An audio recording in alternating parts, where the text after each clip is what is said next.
반갑습니다. 오늘은 사랑하는 우리 아이들의 몸과 마음이 건강하게 자라나기 위해서 무엇이 필요한지 알아보는 시간을 가지려고 합니다.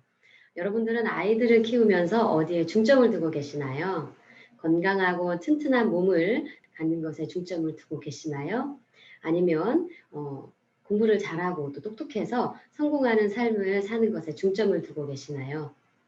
오늘은 건강이나 지식보다는 마음이 건강하고 튼튼하기 위해서 무엇이 필요한지 알아보려고 합니다. 공부도 잘하고 또 운동도 잘하고 모든 면에서 잘하는데 마음의 문제 때문에 고민하고 걱정하는 청소년들을 만나게 됩니다.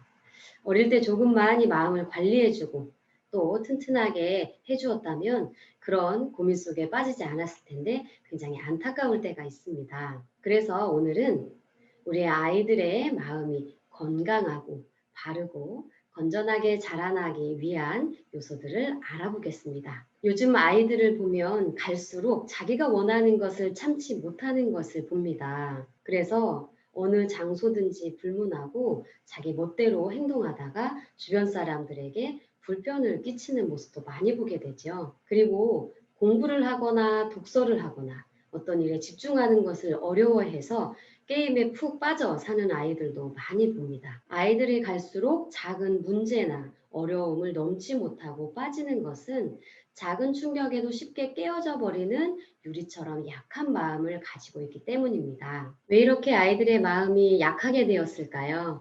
네, 부모님이 아이들의 마음의 세계를 정확히 알지 못하고 무조건 잘해주고 또 많은 것들을 허용해주면서 우리 아이들의 마음은 굉장히 약해졌습니다. 부모님 품에서 마음대로 하다가 어린이집이나 학교를 가게 되면 자기 마음대로 할 수 없는 상황들을 많이 만나게 되죠.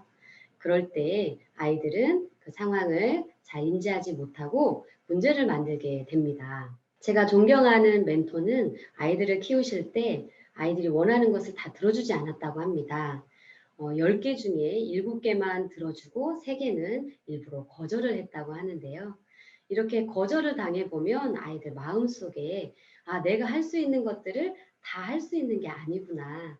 그리고 거절을 당할 때 내가 그 상황을 어떻게 받아들이고 생각해야 되는지를 배운다고 합니다. 이렇게 아이들의 마음을 앞으로 만날 상황이나 또 문제를 이겨나갈 수 있는 건강하고 튼튼한 마음을 만들어 주어야 합니다. 그렇다면 아이들의 마음은 어떻게 건강하고 튼튼해질 수 있을까요?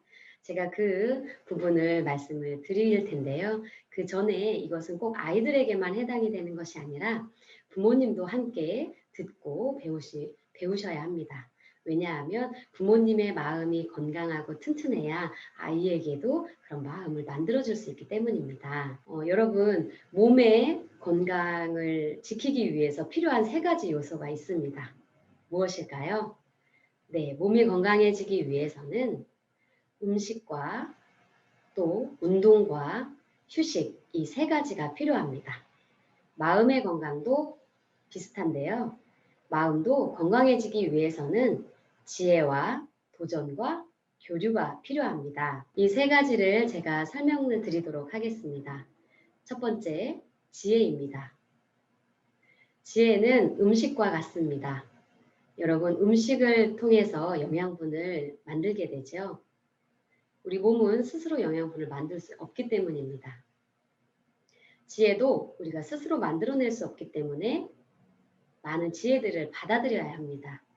이런 지혜를 받아들이기 위해서는 나의 부족함을 아는 그 마음이 필요한데요. 나의 부족함을 알 때 많은 지혜와 지식들을 받아들일 수 있기 때문에 우선 마음에 나의 부족함을 아는 것이 중요합니다. 아이들도 똑같습니다. 어릴 때부터 많은 칭찬을 듣고 자란 아이들은 계속해서 잘하는 모습을 보여주기 위해서 배우는 것을 어려워하는데요.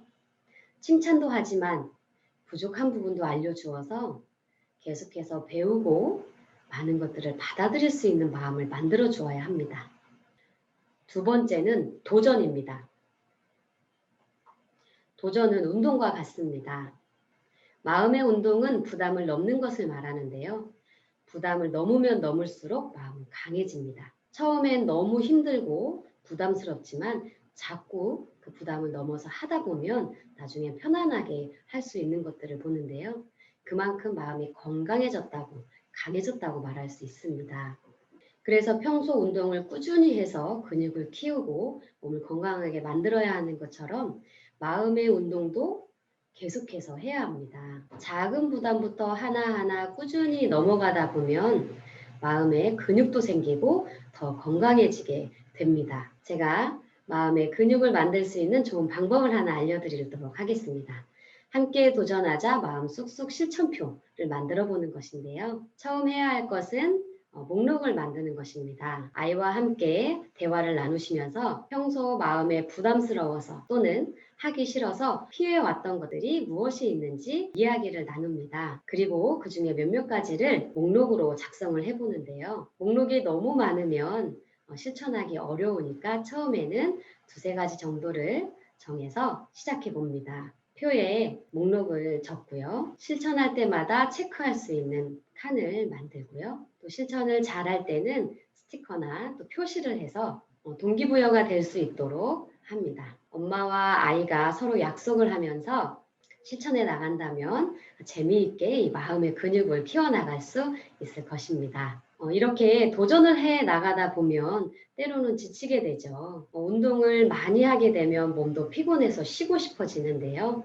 마음도 운동을 많이 하다 보면 쉬고 싶습니다. 이렇게 휴식에 해당하는 것은 바로 교류입니다. 교류는 마음 건강의 핵심이라고 말할 수 있습니다. 교류를 한다는 것은 마음을 그대로 있는 그대로 표현하고 또 상대방의 마음을 그대로 받아들일 줄 아는 것을 말하는데요. 부모님이 아이들에게 뭔가 가르쳐주고 알려주려고만 하지 말고 부모님의 마음 그대로를 표현하고 아이들에게 이야기하고 또 아이들의 들어지는 마음을 그대로 듣고 그대로 인정해 주는 것이 굉장히 중요합니다. 이런 마음의 교류가 대화를 통해서 진행이 된다면 아이들은 그런 대화 속에서 편안하게 쉬고 엄마의 따뜻한 마음을 느끼게 됩니다. 이런 마음의 교류가 있는 대화를 하다 보면 아이들은 그 대화 속에서 마음 편안하게 쉴 수 있고요. 또 이렇게 마음이 편안하게 쉴 수 있는 아이들은 또 새 힘을 갖고 또 다른 도전을 해보고 싶은 마음을 갖게 됩니다. 몸이 건강해지는 것과 또 마음이 건강해지는 것은 굉장히 비슷하죠. 그래서 이 몸의 건강도 지키고 마음의 건강도 지켜나갔으면 좋겠습니다.